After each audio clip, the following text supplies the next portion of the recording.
Rádio Nacional do Rio de Janeiro, de plantão pelo Brasil.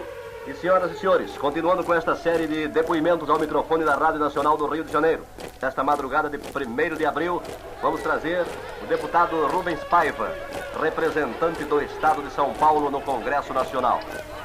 Meus patrícios, me dirijo especialmente a todos os trabalhadores, a todos os estudantes e a todo o povo de São Paulo, tão infelicitado por este governo fascista e golpista. O nosso presidente, ao tomar as medidas tão reclamadas por todo o nosso povo, medidas que nos conduzirão indiscutivelmente à nossa emancipação política e econômica definitiva, realmente prejudicou os interesses de uma pequena minoria de nossa terra. Pequena minoria, entretanto, que detém um grande poder, todo o poder econômico deste país, todos os órgãos de divulgação, os grandes jornais e as estações de televisão. Este momento nacional é um momento decisivo, em que o povo brasileiro pode ter a felicidade de ver realizada toda a sua revolução dentro do processo da legalidade democrática, prestigiando o presidente da República e essa legalidade.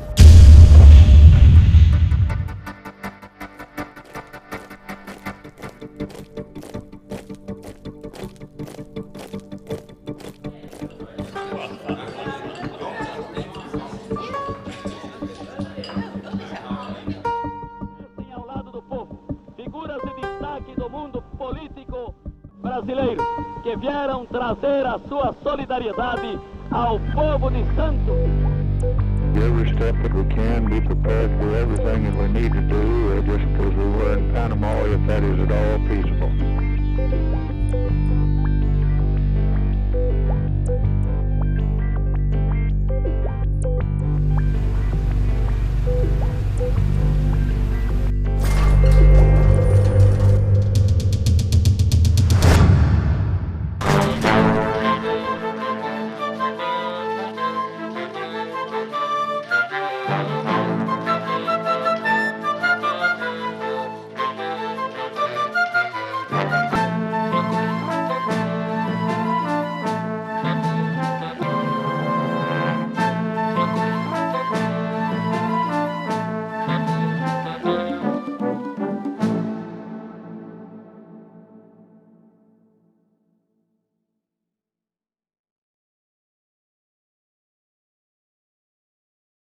O Brasil merece a verdade. As novas gerações merecem a verdade. E, sobretudo, merecem a verdade factual aqueles que perderam amigos e parentes e que continuam sofrendo, como se eles morressem de novo e sempre, a cada dia.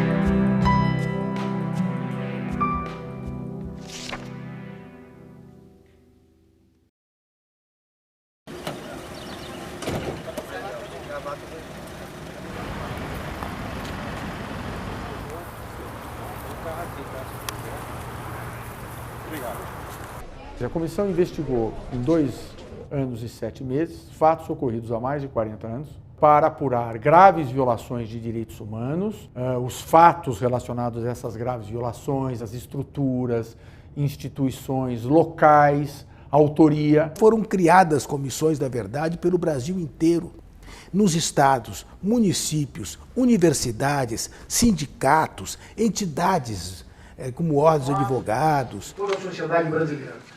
No âmbito da Comissão de Direitos Humanos, daqui do Senado, constituímos uma subcomissão da verdade que fez diligências em quartéis que foram objeto de tortura e de violações de direitos humanos. A mais representativa foi a visita ao DOI-CODE, lá do Rio de Janeiro. E a comissão, na verdade, trouxe à tona versões, narrativas, coisas desconhecidas dessa história que o Estado considerou oficial. Ó, cuidado que essa casa está em estado precário, viu só? Uma comissão da verdade, o principal objetivo dela é dar voz às vítimas. Eu fiquei parada exatamente aqui e eles formaram um círculo, todos eles, eram vários, só homens, E aí, porrada comendo, jogando para um lado, jogando para o outro, e eu escutando o Luiz Carlos e o Thiago também sendo torturados. Aqui ficamos 3 dias aqui. Esse quarto eu vi pessoas caídas aí, eu olhava de cá e via as pessoas aí. E aqui era a sala de tortura. Nessa sala eu fui torturada. Nessa daqui. Deixa eu tirar meu óculos para que eu possa olhar nos olhos e ver, o senhor ver meus olhos também. Nós fizemos muitas audiências para ouvir violadores, autores de graves violências. Nós não somos monstros. Eu não sou dedo duro. Eu estou falando o que eu fiz. Nunca interroguei ninguém, muito menos violei direitos humanos. Que houve graves violações de direitos humanos e que até hoje a gente paga um preço muito alto por isso, não há dúvida. E quando você faz a Comissão da Verdade, você não pega só as atrocidades, você pega a organização do Estado brasileiro, a organização do poder. Como é que o golpe foi bolado, gerado, quem deu o golpe, quem usufruiu do golpe e quais as estruturas de poder que foram geradas a partir do golpe. É 40 anos atrás, mas foi um ontem se nós olharmos a história do Brasil. Então é fundamental que isto seja reaberto, que essa ferida seja reaberta para mostrar que aconteceu isto.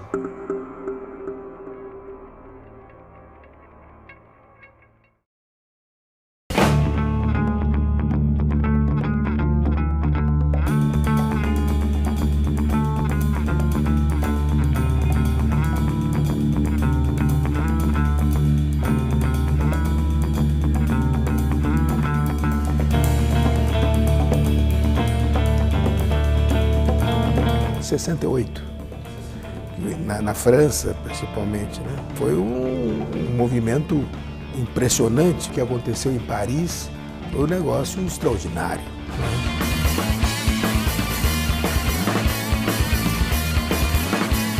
Eu sou integrante de uma geração que quis incendiar o mundo. Nos anos 60, os jovens que faziam faculdade comigo, no Brasil inteiro, nós fomos contaminados por esse feitiço.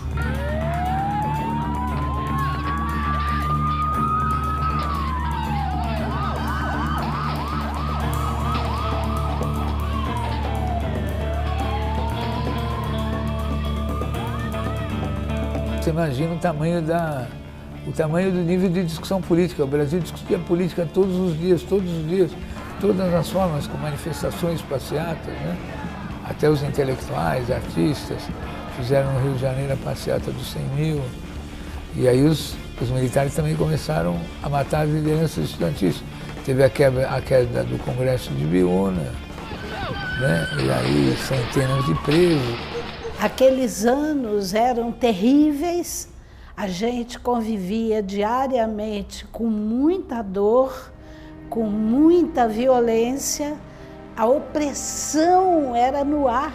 E a violência foi imensa o que aconteceu neste país.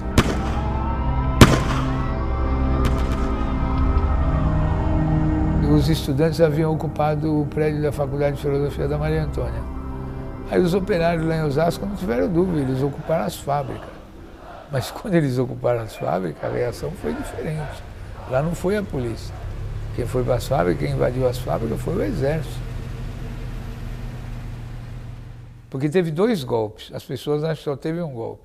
Teve 64 e teve 68. 64 era contra o velho partidão. O que era o partidão? Eram os professores, os ferroviários, os bancários, os operários. Que para nós trabalhadores naquela época, né, nós sentimos nitidamente que o golpe era contra nós. Não foi a segunda medida e não foi uma das primeiras. Foi a primeira medida dos militares, foi intervir nos sindicatos. Meu pai era sindicalista dos sindicatos ferroviários do estado de Minas, era do Partido Comunista, e eu também era militante do Partido Comunista, minha irmã. Meu pai era um operário concursado, era funcionário da Petrobras. Ele já não era nem militante do Partido Comunista, mas era um militante sindical. A partir daquele momento, todos os que eram militantes políticos passam a ser militantes também contra a ditadura. O segundo golpe já é o golpe mais seletivo, já é o ato institucional número 5.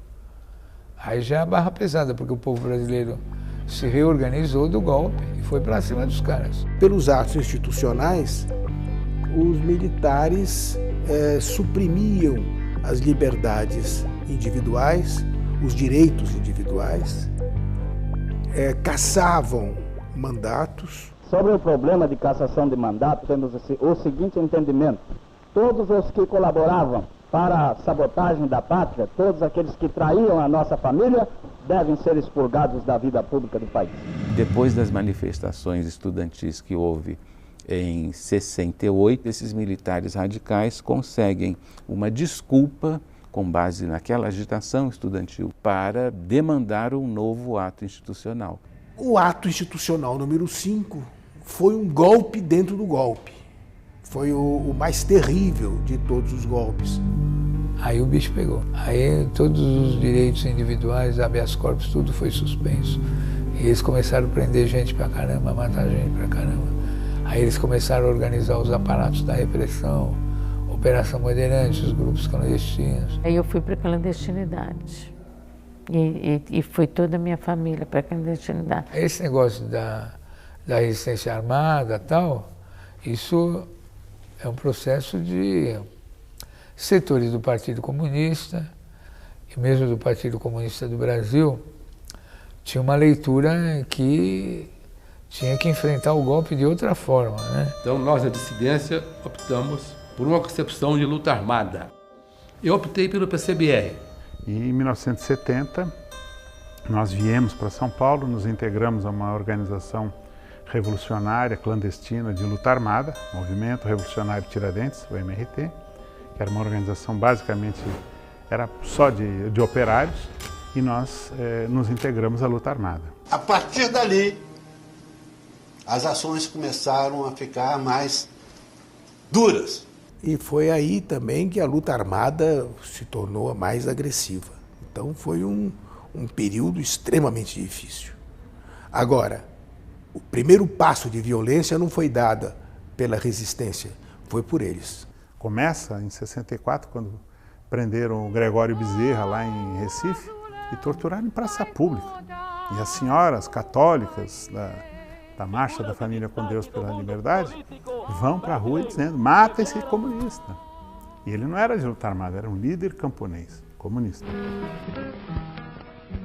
Esta violência, que aliás é uma violência que também é comum na polícia brasileira antes, durante e depois do golpe de 64, da ditadura militar, essa violência assumiu foros de uma repressão política sistemática. A OBAN, ela foi criada como um suporte do Exército.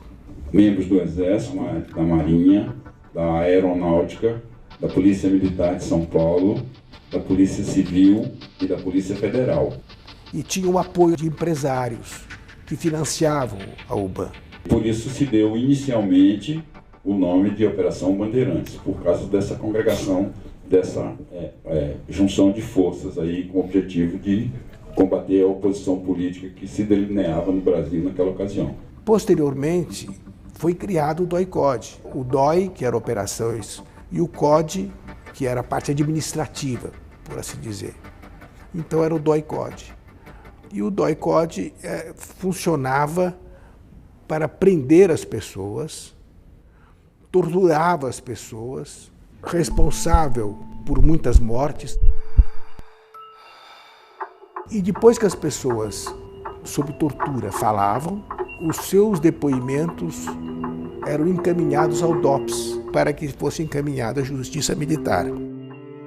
Nós apenas éramos analistas e dizíamos o que tipo de informação nós queríamos, isso depois vinha para nós. Tá? Uma pergunta que vocês estão cansados de fazer: tinha tortura? Havia tortura? Eu digo que institucionalmente não.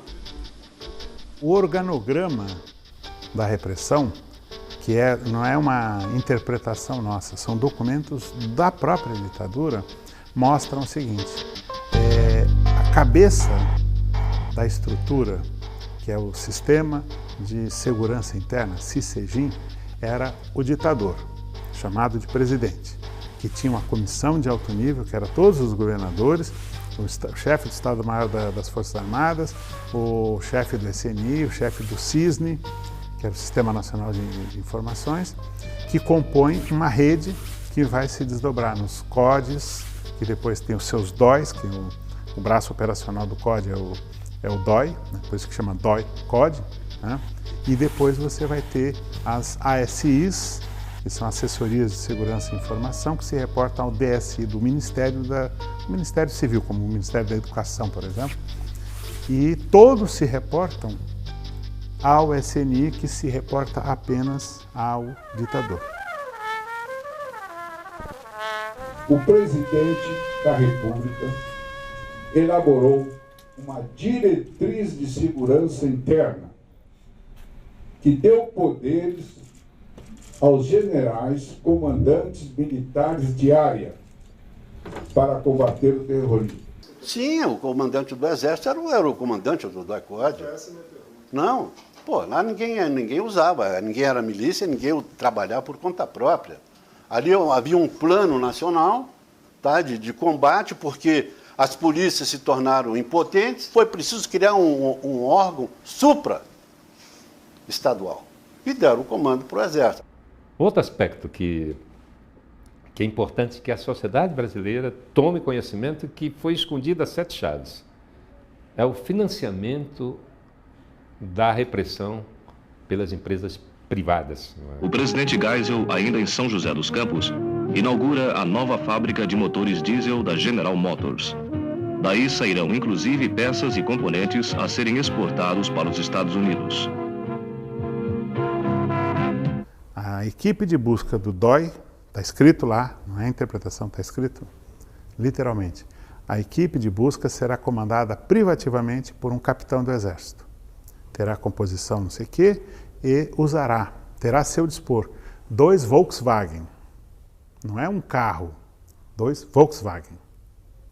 E uma C-14, que é da General Motors. O diretor da General Motors veio visitar a fábrica aqui no Brasil e o segurança deles veio trazer, foi visitar o DOPS antes de ir para o aeroporto. E nós ganhamos da General Motors, o engenheiro da segurança lá mandou um par de abafadores para o instrutor de tiro poder aguentar na sala lá com a molecada. Nos livros de entrada e saída do DOPS a gente comprova lá, não é entrada de preso, entrada de visitantes, né? E lá tem o Geraldo Rezende de Matos, representante, é escrito Fiesp, que ele entra todos os dias e sai, não se sabe que horas. Então, é parte do esquema de repressão. O senhor sabe que alguns empresários passaram por lá, né? Ah, sim, né? Quando eu cheguei lá, a marmitinha era do Grupo Ultra que era fornecida. O Henning Albert Boylensen, ele era presidente do Grupo Ultra, né? Ele era um arrecadador de dinheiro para repressão e tortura. E alguns depoimentos que a gente tomou aqui, foi dito que ele ia lá e gostava da coisa, assistia a torturas. Porque, dentre as minhas funções, tinha um presentinho, entre aspas, o pessoal prestava serviço lá. Tudo que sempre foi dito, que tinha caixinha para colaborar com a repressão, ele falou. Todo policial que prestava serviços ao DOI-CODE se beneficiava, era incluída nessa listinha. A gente retirava a verba no gabinete secretário. Durante a ditadura, todos os torturadores, todos os colaboradores da tortura também são agraciados com a medalha do pacificador. Recebi a mais alta condecoração outorgada pelo Exército Brasileiro em tempo de paz. A medalha do pacificador com palma com a roseta, estando aqui com muito orgulho. Portanto, eu creio que quem deve estar aqui não é o coronel Carlos Alberto Mirante-Justa. Quem tem que estar aqui é o Exército Brasileiro. Não sou eu, não, senhor.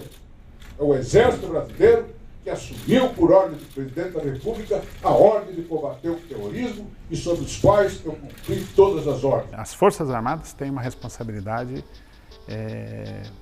identificada.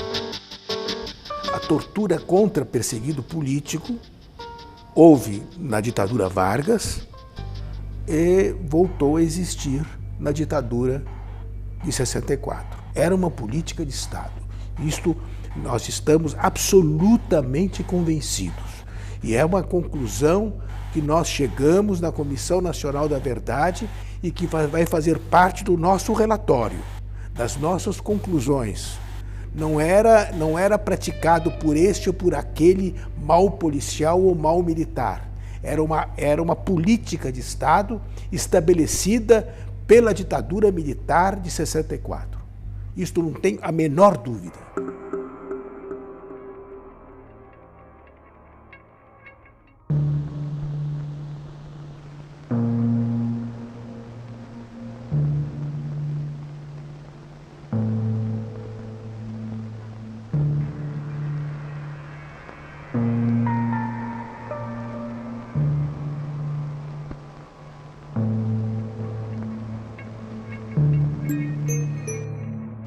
Fui preso na condição de militante do PCB. Fui preso pelo DOI-CODE, e aí começou um processo de perseguição. Fui preso, muito torturado. Eu fui pendurado um dia 2 horas da tarde, foram me tirar 8 horas da noite. E me deram coisa de armamento na minha costela também. Furado de baioneta, rastejado 7,5 km na Amazônia. Fui presa política, sequestrada em 28 de dezembro de 1972, juntamente com toda a minha família. O apartamento foi invadido, eu tomei uma coronhada com o ferro da metralhadora nesse meu olho direito, fui preso, fui encapuzado e fui conduzido ao DOI-CODE.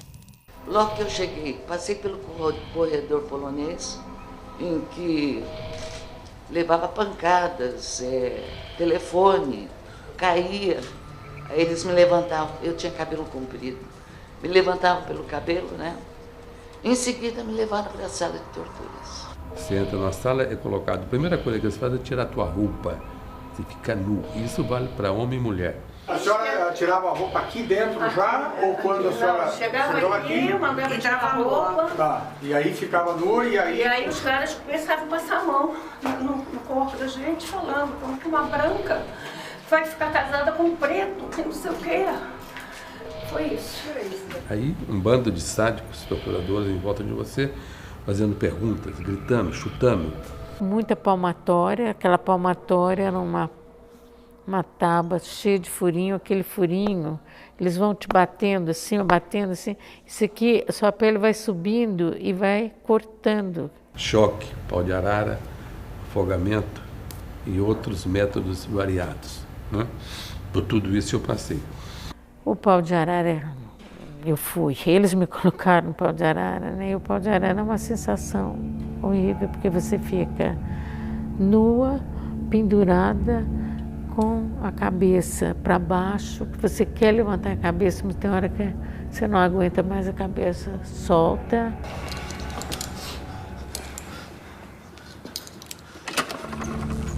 Os relatos de tortura do DOI-CODE são inúmeros. Todo mundo diz que foi torturado. Os meus interrogatórios não foram feitos só na casa, foram feitos até em prisões. Eram uma conversa normal. Normal. Nunca houve pau de arara. Não. Nunca houve tortura. Não. Nunca. A tortura psicológica houve. Já começa por aí. Paulo Malhães é o homem do DOI-CODE que levou a jiboia para o quartel do Espírito Santo, onde foi torturada durante 3 meses a ex-militante do PCdoB, então com 19 anos, grávida e jornalista, Miriam Leitão, que deu um depoimento extremamente comovedor e corajoso, relatando que o Paulo Malhães era o homem que trouxe a jiboia do DOI-CODE do Rio para fazer essa tortura terrível, em que a Miriam teve que conviver durante horas num quarto absolutamente escuro, ela e a jiboia. Isso, as pessoas falam, não tem, é confrontada com a dor, com a estupidez humana num grau. Então o ponto é isso, Eu mesmo, quando comecei a minha vida nessas informações, eu mesmo cheguei a fazer tortura. E a tortura tem cabimento? Tem. O senhor acha? Acho. Defenda a tortura. O senhor quer saber uma verdade. O senhor tem que me apertar para me contar. Certamente houveram excessos. Não, o que o senhor está chamando de excesso? Tudo que foi nomeado aqui. Por exemplo, vamos lá, choque elétrico é fato. É fato. Pau de arara é fato. É fato. Depois eles começaram a preparar já a cadeira do dragão, que é essa cadeira que ela é toda coberta, revestida de metal. Eles já vão colocando fio na vagina, fio no ânus, nos ouvidos, te amarrando os braços, as pernas, vão jogando água para aumentar o choque. A gente percebe muito claramente que há uma loucura, isso vai gerando, quer dizer, esses agentes da repressão, os torturadores, às vezes parece, a sensação que a gente tem é que há uma competição de sadismo. Aqui nós fazemos um escândalo, quando o cara toma um sopapo, um pé do ouvido. Eles não foram presos porque jogavam bola de gude ou soltavam pipa. Eles foram presos porque portavam armas e se propunham a lutar. Tá certo você impor sofrimento físico em alguém para que ele confesse o seu crime? Eu acho que está certo, porque esse cara não tem dignidade nenhuma.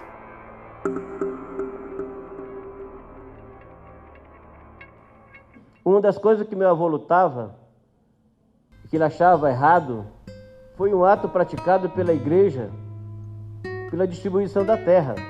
Meu sogro não era subversivo, como eles chamavam, ele era um homem de opinião. O meu avô não se calava, sempre denunciava atos dessa natureza. No dia 6 de agosto, eles invadiram a casa do meu sogro. Eles fizeram uma fila de homens para bater no meu sogro. Lá uma hora de dinheiro que eles fizeram com ele. Bater nele de palmatória bater na bunda dele, dando choque, um negócio no ouvido dele, fazer e ele gritava, todo mundo. O seu Epaminondas não foi um caso isolado. Essa operação que o prendeu e matou, a Operação Mesopotâmia, tem relação direta com a Operação Trombas e Formoso e também com as operações do Araguaia. Trombas e Formoso, uma região perto de Goiás, em Goiás, desocupada, em que vários poceiros ocuparam e se organizaram muito bem. Depois do golpe, aquilo foi considerado subversivo e o José Porfírio, inclusive, que era o líder, é um dos desaparecidos no campo. Quer dizer, ele chegou a ser preso, ele foi levado para Brasília, depois a advogada conseguiu a soltura dele, ele foi solto, ele entrou num ônibus na rodoviária de Brasília para voltar e nunca mais foi visto,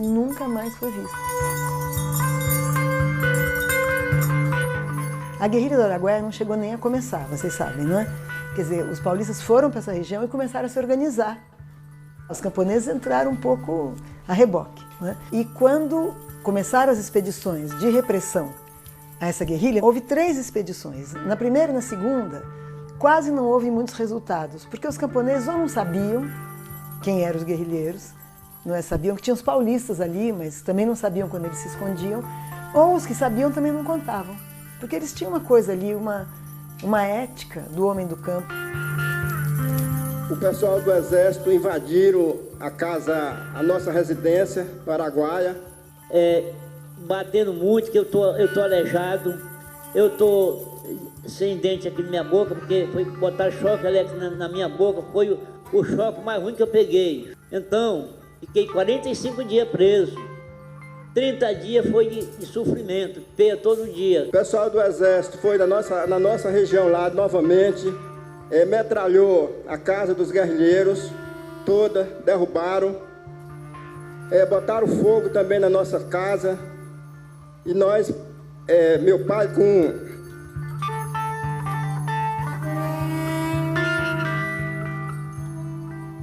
10 filhos, teve que sair correndo para a cidade. Atravessamos o rio para não ser metralhado de noite.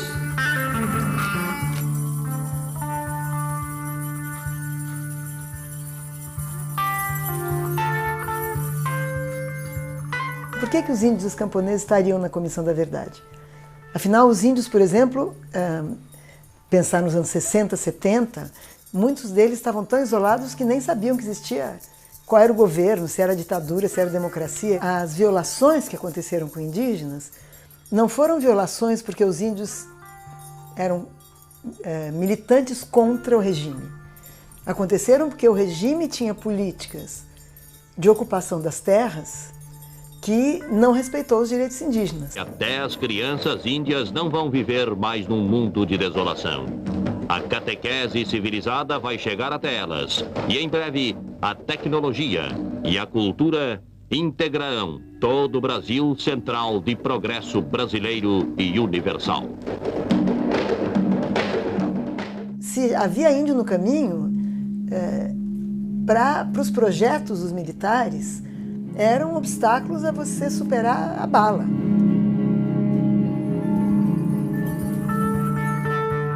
A Guarda Indígena foi criada em 1969. Ela atua junto com a formação de um presídio em Minas Gerais, perto do município de Resplendor, dentro de uma aldeia indígena que é a aldeia Krenak.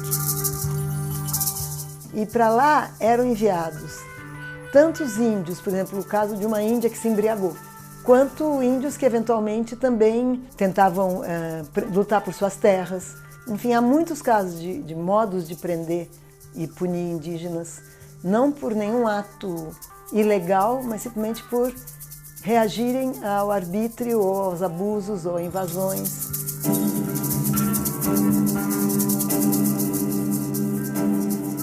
Os camponeses também não necessariamente estavam lutando contra a ditadura. Depois teve um momento em que há reação, mas os camponeses é a luta por terra. Eles estavam defendendo suas terras. O fato é que as ocupações de terra no Brasil, como até hoje, era sempre a lei do mais forte, né? O Estado estava sempre do lado das supostas autoridades nesses conflitos.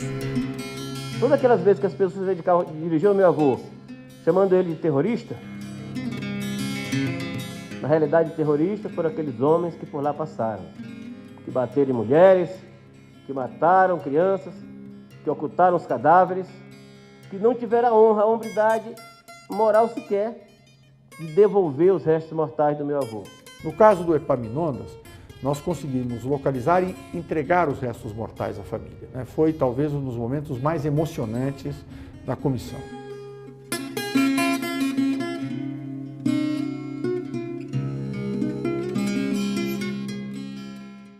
O Estado brasileiro é responsável pela violência praticada contra estas milhares de pessoas que foram mortas, que foram torturadas, que tiveram seus direitos cassados.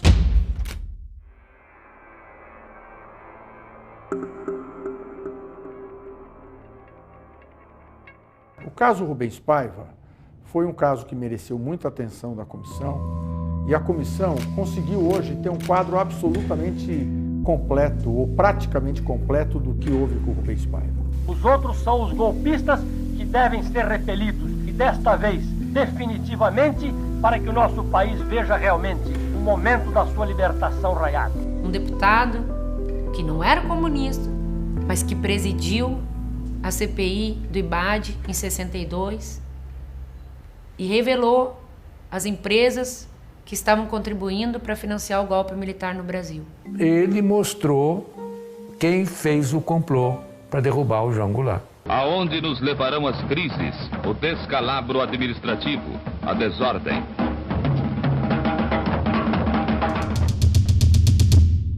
O que, na minha opinião, selou a morte dele. 20 de janeiro de 1971, ele é preso em sua residência. Quando eu acordei, os militares já estavam em casa, eles estavam com umas roupas escuras, eu acho que alguns até estavam gravatas, se não me engano. E sacolas com metralhadoras, armas e tal. E já estava um ambiente mais calmo. Eu não peguei um momento mais nervoso, que foi o momento da invasão. Depois ele foi levado para uma instalação da aeronáutica, depois para uma instalação do Exército, lá foi torturado, foi morto. À noite ele já passava muito mal e ele foi atendido por um médico, que é o Amilcar Lobo, né? E o Amilcar Lobo deixa um depoimento dizendo que o Rubens Paiva, naquele momento, já foi encontrado com uma hemorragia abdominal grave, com a ruptura hepática, uma ruptura do fígado, e que se ele não fosse hospitalizado, e ele advertiu que ele deveria ser hospitalizado imediatamente para não morrer. A informação que se tem é que no dia seguinte, dia 21, né, na madrugada ele já passava muito mal, no dia 21 ele ainda é torturado. O que não se sabe? O que foi feito do corpo de Rubens Paiva. O senhor recebeu uma missão para assumir com a ossada do Rubens Paiva. Verdade? É. Mas quem executou essa missão não fui eu. Nós vivemos um tempo em que as pessoas começam, em que esse gelo começa a se quebrar, e nós precisamos que esse gelo se quebre muito mais, porque nós precisamos saber o que aconteceu.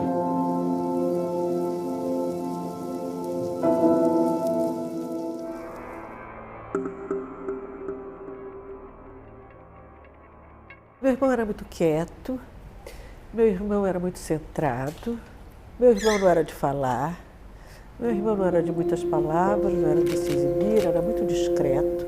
E o Stuart foi morto porque não denunciou seus companheiros. Quando a repressão sequestrou, prendeu arbitrariamente Stuart Angel, a repressão já sabia que Lamarca tinha saído da VPR e estava no MR8. E sabiam que Stuart sabia onde estava Lamarca. E foi torturado barbaramente para revelar o paradeiro, coisa que não o fez. Ele teria sido, inclusive, arrastado por um jipe, com a cara enfiada no cano de descarga do jipe. A outra comprovação importante que a Comissão Nacional da Verdade faz e que corrobora aquilo que, de certa maneira, já era adotado como informação bastante consistente, é de que sua morte se deu na base aérea do Galeão. A história que ele me contou foi o seguinte, que um dia ele estava de serviço, porque ele era controlador de voo.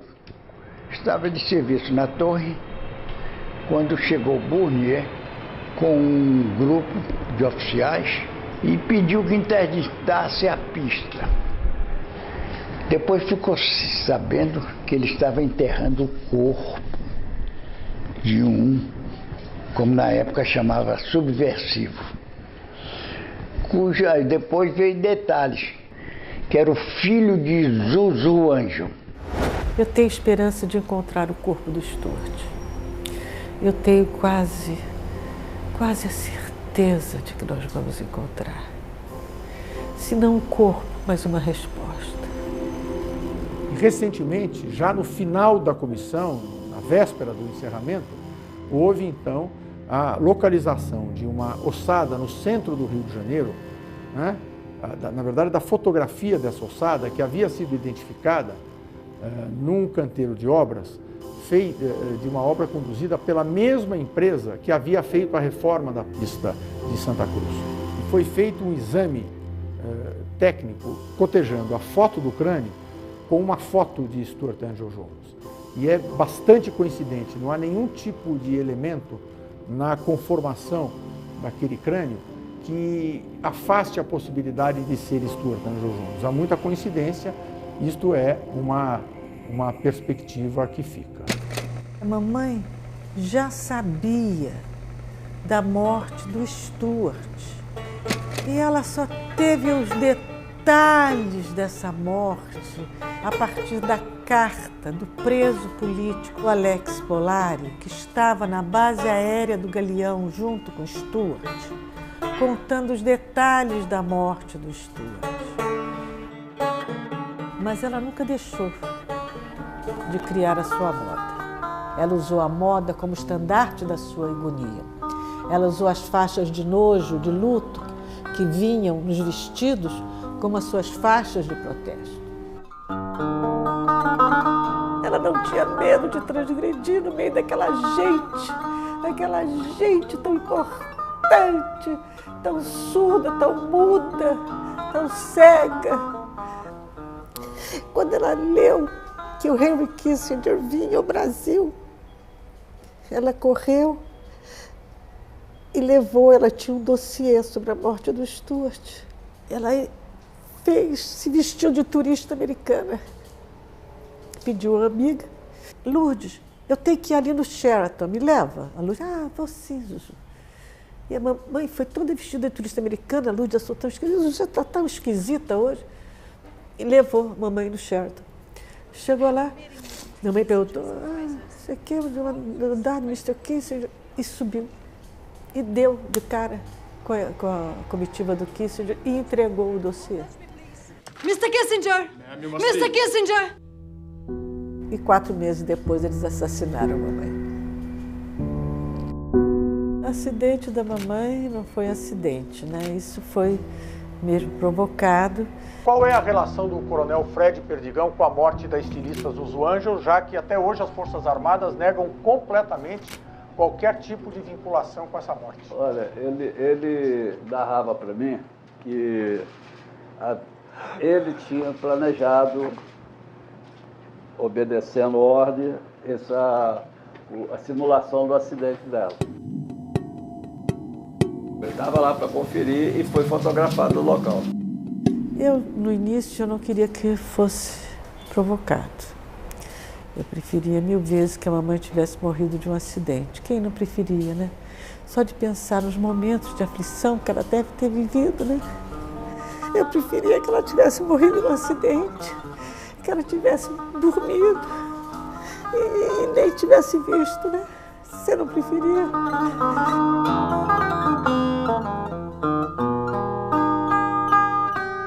A ditadura não suportava as mulheres, isso é um fato. Uma mulher que faz política, eles não suportam. Para nós mulheres, eu acho, para os companheiros também, é alguma coisa muito violenta. Eu já relatei esse fato. É algo, não é nem nojento, eu não sei descrever o que significa para uma mulher. Um torturador introduzir o dedo com fio elétrico na sua parte mais íntima. Aconteceram muita violência sexual entre homens e mulheres, né? Isso eu acho que é uma das coisas que o relatório final da comissão vai deixar claro, que a violência sexual era uma prática muito disseminada, muito mais do que se imagina. Tinha um torturador de nome Gaeta, esse inclusive é o nome dele mesmo, que eles usavam muito codinome, mas esse era o nome dele, Gaeta, se não me engano, Lorival Gaeta. Ele se masturbando e jogando esperma em cima de mim. Essa questão de violência sexual, se existiu um caso ou dois. Ana Cossisa, ela foi muito torturada, tá? Ela estava visivelmente que havia sido violentada, com os órgãos genitais cheios de sangue, a roupa toda cheia de sangue. Nunca aconteceu isso, é mentira. Nunca ninguém foi estuprado lá dentro daquele órgão. Para mim foi uma cena que eu nunca vou esquecer. O Ustra ter coragem, ou covardia, não sei como chama esse gesto, de levar os meus 2 filhos para dentro da sala de tortura e eu na cadeia de dragão. Eu acho assim, para mim foi a coisa mais... Eu não sabia o que fazer. Eu lembro que minha filha fala isso até hoje, eu tinha vontade de te abraçar porque eu achava que você era minha mãe. Mas você não reagia. Isso são algumas coisas que ficaram muito claras no trabalho que a gente vem desenvolvendo, muitos relatos de gestantes torturadas, barbaramente torturadas, que perdiam os bebês. Teve um momento, acho que no 3º dia, que eu desço, a minha irmã também está presa, minha irmã grávida de 8 meses, levando choque, inclusive na barriga. Isso não me conforma.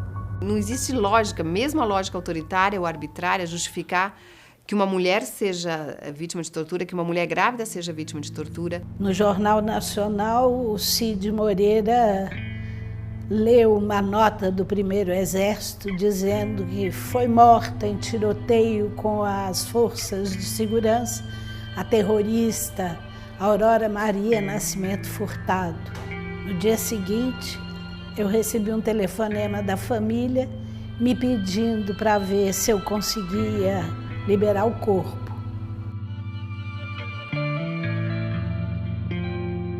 E ela, branquinha, estava com um hematoma no olho e o outro pendurado. Tinha um afundamento no maxilar.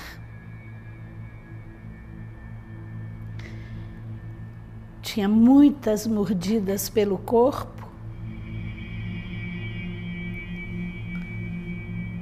Ela não tinha unha nem do pé, nem da mão.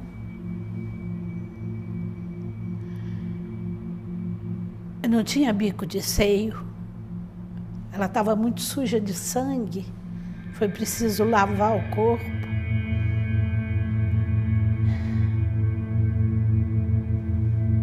Eu fiz um gesto de carinho nela. Passei a mão aqui nela. Quando eu fiz isso, meu dedo afundou. Aí eu levei um susto e comecei a mexer no cabelo e vi que tinha um afundamento em volta da cabeça. Era a chamada coroa de Cristo, que eles botavam na cabeça um torniquete de aço e vão apertando. Por isso que o olho dela estava pendurado. A repercussão desse corpo na minha alma é... Desculpa, gente, mas é muito duro.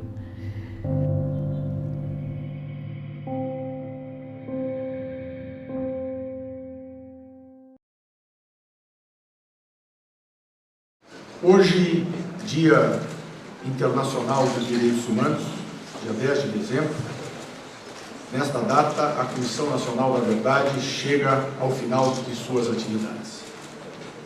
Entrega neste momento a Vossa Excelência, Senhora Presidente, o relatório e registra os trabalhos que desenvolveu e as apurações que realizou. O relatório, no meu entender, marca uma fase nova da abertura política.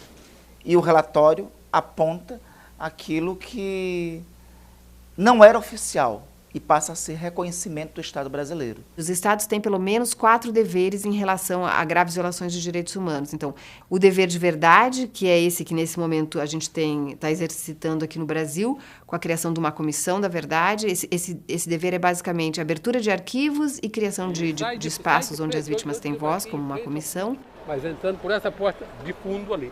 O Brasil foi o país mais atrasado entre aqueles que passaram por processos ditatoriais a ter uma Comissão Nacional da Verdade. A Comissão Nacional da Verdade foi herdeira de investigações, né, e de seus resultados que se iniciaram ainda na década de 1970, ainda durante a ditadura.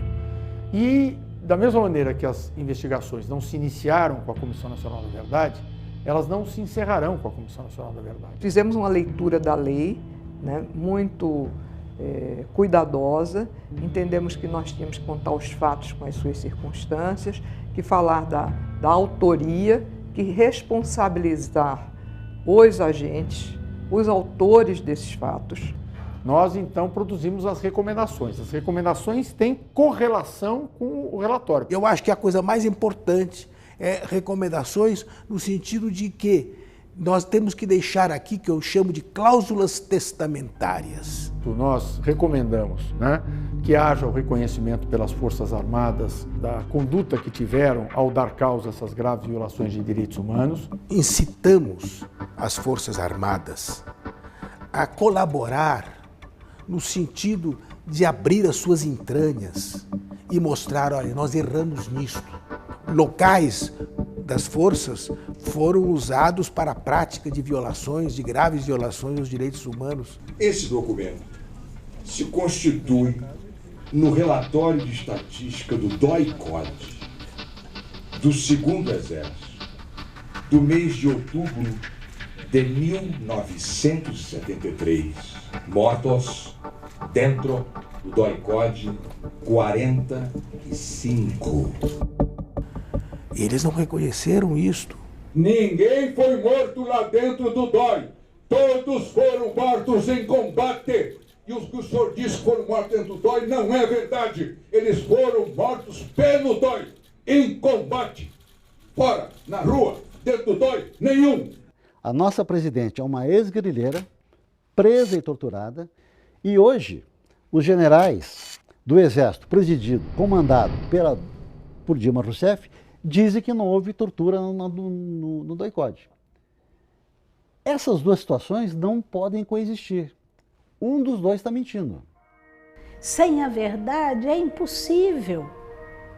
Vai sempre pesar sobre as Forças Armadas essa nódoa. Nós tivemos um relacionamento com as Forças Armadas contínuo e muito respeitoso, e pedimos muitas informações através de ofícios e que eram respondidos. E nós recebemos as respostas que julgamos, em geral, insatisfatórias, né? É muito difícil fazer comissão da verdade num país em que você não tem acesso aos arquivos. Há, no entanto, uma frustração muito grande, que é não conseguirmos ter avançado mais na localização dos restos mortais dos desaparecidos políticos. Isto é algo que a comissão ficou devendo, apesar do enorme esforço que ela desempenhou pela ausência de documentos dos militares, né? Sem dúvida nenhuma. Recomendamos que haja a responsabilização criminal, civil e administrativa dos que deram causa, das pessoas físicas que deram causa a essas graves violações. É o dever de justiça, que é identificar, processar e punir aqueles que forem reconhecidamente responsáveis por esses crimes, né? Em relação a esses autores, não sejam aplicados os dispositivos da lei da anistia. A lei da anistia não pode impedir isso.